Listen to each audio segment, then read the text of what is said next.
Kenya, not just Kenya, the region, the African region, ulimwengu mzima, kwamba yeye ni kiongozi anayeleta positive change.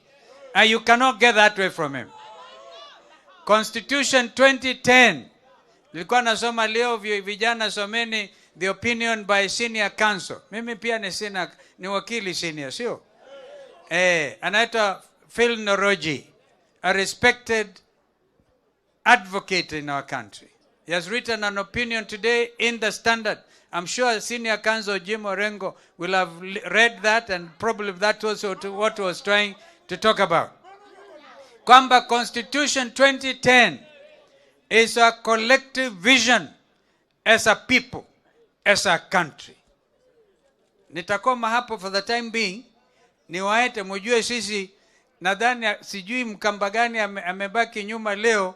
Watu waliposikia tumealikwa kuja kwa birthday ya Dr. Oburu, wametoka wote. I want them to come, the governors, the senators, to waonekane, utakuja kuongea baadaye. But all the leaders, including kama Bishop Mwangangi is in the house. Bishop Mwangangi